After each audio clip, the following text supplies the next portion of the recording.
What's going on, good people? This is Pierre Clark, and this will be called, I guess, Dirty Air Racing. We're going to be talking about the Clash of the Coliseum, the Busch Clash of the Coliseum, Busch Light. Oh God. Um, let's see. I'm kind of new to that. Actually, let's back off. I'm not new to NASCAR. This is North Carolina. For those of you who don't know, I live right outside Raleigh, North Carolina. This video is going to be terrible. Absolutely terrible. But that being said, I'm a NASCAR fan, and it's going to be all over the place. Favorite race is Martin Truex. But yeah, we're going to talk about the Clash of the Coliseum. So, overall race thoughts. I thought it was a pretty good race for it being short track, quarter mile track.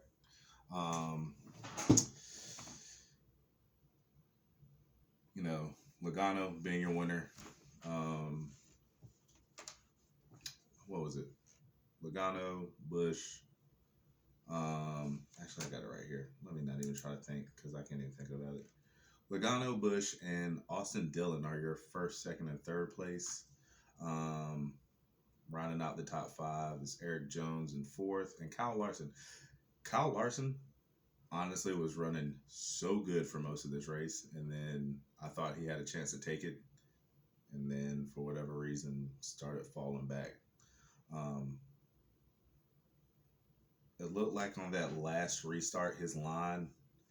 I mean, he got up to second, and then I guess he tried to take an outside line, and then I saw him drop all the way to six from second. Kyle Busch the whole day was just like, honestly, Kyle Busch and Joey Logano the whole day were just studs. So you can tell they had the better car the entire day. They just had good cars.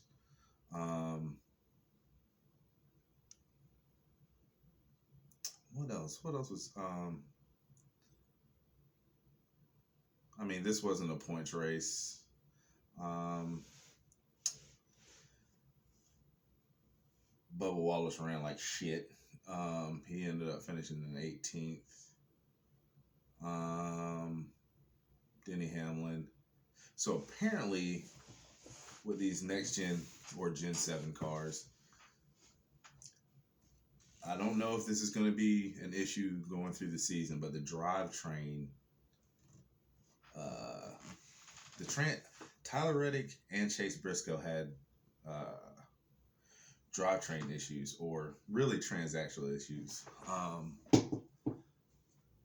Tyler Reddick, I forgot what lap he just parked on the side. I was like, "Yep, we're done."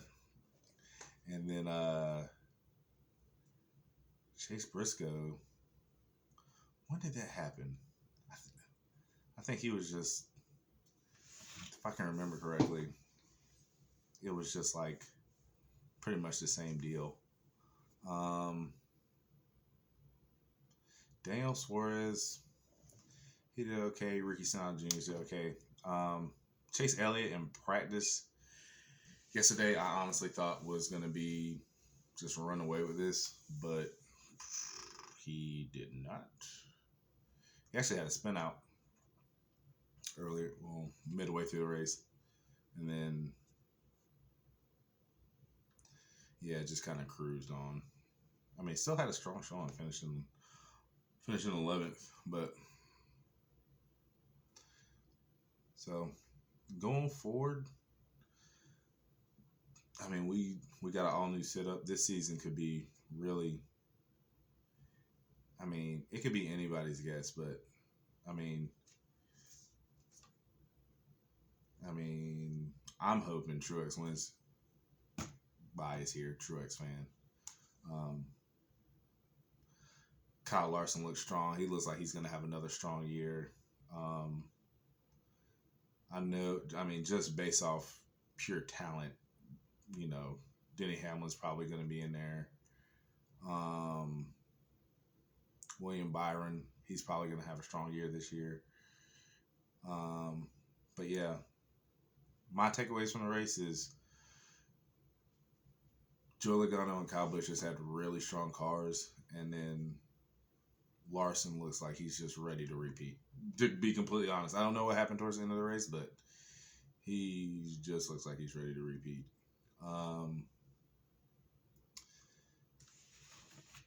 I wasn't a fan of like the half. I guess NASCAR's calling it a halftime. I wasn't really too much of a fan of that. Ice Cube did the halftime or the break or whatever they called it performance. They had a DJ in the stand, which from the looks of it seemed really cool. Whenever there was a caution, they played music, which seemed like the crowd was really into. And then, it seemed like a pretty cool event. I think that's the first ever race at the Coliseum ever. If there hasn't been, please let me know. But yeah, it seemed like it was a pretty cool event, especially out in LA. That's not a big NASCAR market. I know NASCAR is trying to think of some out of the box stuff to do to get fans, more people that look like me, into the sport. But yeah, it seemed like an overall good event. But let's see how, if that game, NASCAR keeps it rolling or it gains any traction. We all know NASCAR's been, as far as since really the early 2000s, has been losing viewership. Probably stagnated around like 3 to 4 million viewer range, so per race, and they're just trying to grow it back to what it was in the late 90s, early 2000s, during the pinnacle of viewership at the time. But yeah, overall it's a good race. This is my first race review. This is going to be a racing channel. We're only going to get better from here. This probably a train wreck, to be completely honest. Yeah, I actually took notes, did not even follow any of them. Just started talking about the race.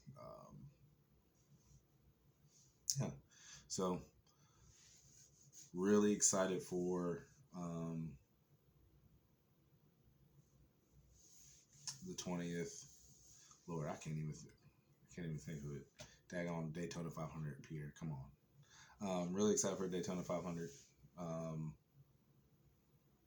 more of a big track fan, to be completely honest. Like Talladega, Charlotte, places like that. I really like the 1.5 mile, 2 mile tracks. Nothing against short race, but I just like the bigger tracks.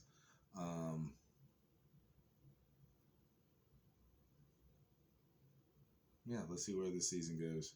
Hoping Truex can get another title. He's getting up there. He doesn't have many years left, if I'm being completely honest. I think Truex is 40, 41. So yeah, typically you see guys start to like tail off around that age. So hopefully this season for Truex can be, we can get another one. He was so close last year. He was so close.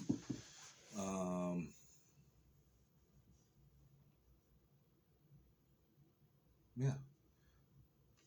Really excited for Daggone 500. I'm ready to get this season started. Oh, also, I'll be doing F1 too when that season starts. Probably some GT3, definitely some IndyCar. I just like racing, period.